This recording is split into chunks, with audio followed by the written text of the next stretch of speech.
अस्सलाम वालेकुम स्टूडेंट्स। आज हम अपने लेसन की एक्सरसाइज पढ़ने जा रहे हैं। जो लेसन हमने कल पढ़ा था गुलिस्तान सादी, आज उसकी एक्सरसाइज के बारे में पढ़ने जा रहे हैं। तो शुरू करते हैं। सवाल नंबर 1, चूज़ द करेक्ट आंसर। सही जवाब का इंतखाब कीजिए। तो पहला, the slave had never experienced any calamity. किसी भी उसने मुसीबत का सामना नहीं किया था। The boat started tossing means that the boat started shaking, कि कश्ती जो है वो हिलने लग गई थी।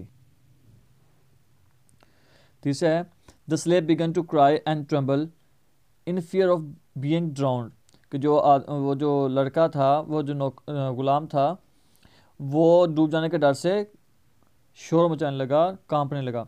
The slave was thrown into water to experience the true danger of the life. Who was Nausherwan, a king of the Persian. The king was famous for his justice. The foundation of the oppression was small in the world, means there was little cruelty in the world. The king fell seriously ill and all hopes of his recovery faded. For what purpose did the parents give consent to kill their son? For money? On hearing the words of the boy, the king could not control his tears. The boy saved his life by praying to Allah Almighty. जी, तो अब जैसे आपको मैंने बताया था भी true false नहीं आएंगे। मैंने पेपर चेक किया था, उसमें तो ट्रू फॉल्स नहीं थे। तो लिहाजा हम डायरेक्ट जो है सवाल जो आपकी तरफ आते हैं। तो पहला सवाल है, what was the advice given by Nausherwan to his people, कि नौशेरवा ने अपने लोगों को क्या नसीहत की थी। उसने कहा था कि जो इस दुनिया में जो जुल्म की बुनियाद थी वो बहुत ही छोटी थी, बहुत मामूली थी, लेकिन बाद के लोगों ने उसी रवायत को कायम रखते हुए इस जुल्म को इतने हुजम तक फैला दिया है। और वही लोग कसूरवार हैं जो आम सी बात को, मामूली सी बात को इतना हुजम दे देते हैं। तो ये उसने एडवाइस की थी कि जाओ इसकी कीमत दे के आओ, गांव वालों को नमक की कीमत दे के आओ, कहीं ये ऐसा रिवाज ना बन जाए और लोग और जो गाँव है वो बर्बाद ना हो जाए। What was the remedy suggested by the physicians for the disease of the king? कि बादशाह की जो बीमारी थी उसके इलाज के लिए क्या सजेस्ट किया गया, क्या राय पेश की गई। जो फिजिशियन थे वो आखिरकार इस बात पर एग्री हो गए थे कि बादशाह का इलाज सिर्फ इसी सूरत मुमकिन है कि ख़ास खसूसियात वाले हामिल इंसान के पित्ते से उसका इलाज किया जाए। Why did the boy look toward the sky and smile? लड़के ने आसमान की तरफ क्यों देखा और मुस्कुराया। लड़का जब ये देख चुका कि उसकी फरियाद कोई सुनने वाला नहीं है, तो फिर उसने आसमान की तरफ देखा और अल्लाह से मुखातब हुआ, अल्लाह से मदद मांगी और उसकी रहमत की तरफ देखकर मुस्कुराया। उसने कहा था कि एक जो इंसान है वो सबसे पहले रहमत के लिए, शफकत के लिए, मेहरबानी के लिए अपने वालिदैन की तरफ देखता है। फिर अगर वो खुद नाकाम हो जाए तो वो उसका मामला काजी के सामने जो है उठाते हैं। लेकिन यहाँ पे काजी खुद जो है वो मेरे साथ नाइंसाफ़ी करने के लिए राज़ी है, इसलिए वो नाउमीद होकर अल्लाह की तरफ देखता है और उसकी रहमत को मुस्कुराते हुए महसूस करता है। Why should be the role of a qazi? Qazi should be just, यानी कि उसे मुनसिफ होना चाहिए, इंसाफ पसंद होना चाहिए।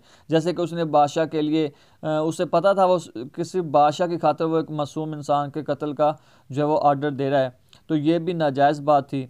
और तो काजी का रोल यही है कि उसे इंसाफ पसंद होना चाहिए। जिस तरह वो जो है आपने किस्सा सुना होगा कि बादशाह ने जो है वो अपने इंजीनियर के हाथ कटवा दिए थे ताकि वो जो है वैसी बिल्डिंग ना बना सके। तो काजी ने बादशाह के ख़िलाफ़ ही जो है वो फैसला सुना दिया था भी इसके भी हाथ काटे जाएं। तो इसी तरह काजी को बादशाह के आगे झुकना चाहिए, बल्कि इंसाफ पसंद होना चाहिए। फैसला अगर बादशाह के ख़िलाफ़ है तो बादशाह के ख़िलाफ़ भी सुनाना चाहिए। Why did the king weep? बादशाह क्यों रो पड़ा? बादशाह लड़के की फरियाद सुनकर रो पड़ा जब उसने कहा कि जब मुझे इंसाफ ही आप लोगों के हाथों से मिलना है तो मैं आप लोगों के जुल्म की बात किसके आगे करूं, आपके जुल्म की शिकायत किससे आगे करूं। तो वो कहता है कि मैं अपना मामला अल्लाह पे छोड़ता हूं। तो उसकी ये बातें जो हैं सुनकर बादशाह जो है आबदीदा हो गया था। How did the king recover? जब उसने इस बात को देखा कि लड़का जो है वो अपनी फरियाद अल्लाह के सामने रख रहा है, तो उसके दिल में जो है वो खौफ पैदा हुआ और उसने क्या किया, उसने उस लड़के को छोड़ दिया और जैसे उसने छोड़ा, उसने उसके जो हुस्न सलूक किया था, उस हुस्न सलूक की वजह से बादशाह जो है वो रिकवर हो गया। जी आगे है सवाल, fill in the blanks from the words given below. ये प्रपोजिशंस हैं जो स्टूडेंट्स, आपने इनको सूटेबल प्रपोजिशन के हिसाब से इनको जो है आपने फिल करना है।